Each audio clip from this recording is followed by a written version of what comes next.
Menjelang pengumuman resmi KPU terkait pemenang Pilpres pada tanggal 20 Maret 2024 membuat kubu Nasdem dan PDIP kalang kabut.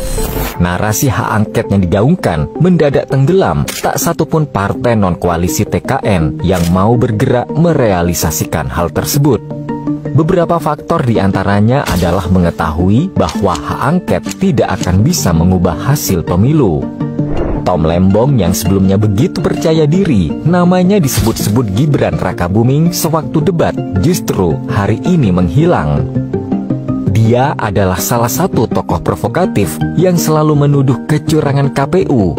Dan hari ini, kemanakah sosok Tom Lembong? Benarkah tak mau merugi bayar biaya kampanye Anies hingga melarikan diri ke negeri Paman Sam?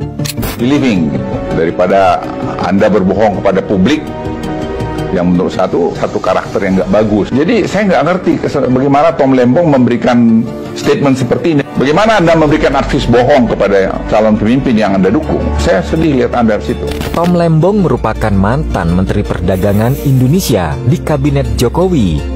Namun masa jabatannya hanya seumur jagung. Dalam beberapa kasus, setelah dipecat Jokowi, Tom Lembong berada di sayap kiri sebagai pengkritik pemerintah. Alumni Universitas Harvard ini menjadi salah satu tokoh penting di kubu Anies Baswedan. Ia memiliki sejumlah penambangan nikel ilegal. Keberadaannya di pihak Anies Baswedan tentu saja sebagai bagian dari pihak yang tidak sepakat dengan program hilirisasi nikel.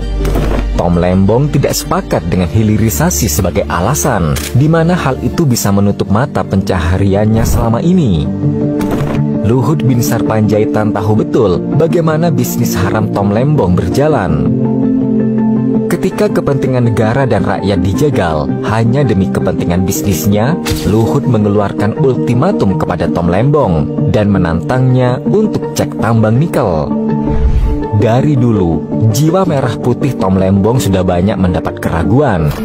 Ini tak terlepas dari masa anak-anak hingga tamat kuliah. Tom tinggal di Amerika Serikat. Daripada Indonesia, hati Tom Lembong lebih condong ke Amerika Serikat. Oleh sebab itu, Tom selalu cari cara untuk membuat hilirisasi ini dipandang buruk dan tidak pas diterapkan di Indonesia. Beberapa narasi Tom Lembong yang bikin heboh menolak hilirisasi diantaranya adalah harga nikel murah. Untuk mencegah Indonesia bisa berkembang dari sektor pendapatan akan kekayaan bumi dan daya saing global, Tom mengatakan bahwa harga nikel murah dan oleh karena itu ia meminta Indonesia tidak perlu capek-capek mengelola nikel yang sudah jadi.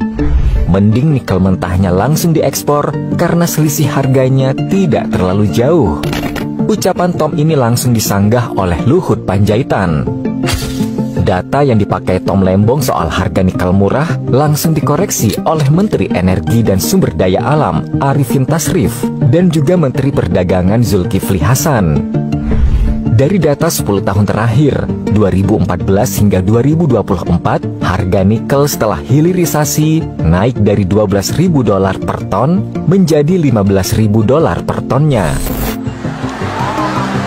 Waktu ekspor bahan mentah, kita setahun itu hanya dapat kira-kira 2,1 billion US dollar. Artinya kurang lebih hanya 32 triliun. Begitu dihilirisasi, diindustrialisasi menjadi 33,8 billion US dollar. Dari 32 triliun menjadi 510 triliun kurang lebih. Lompatannya berapa kali? Ada yang menyampaikan ke saya, Pak, terus negara dapat apa? Itu yang dapatkan perusahaan untungnya.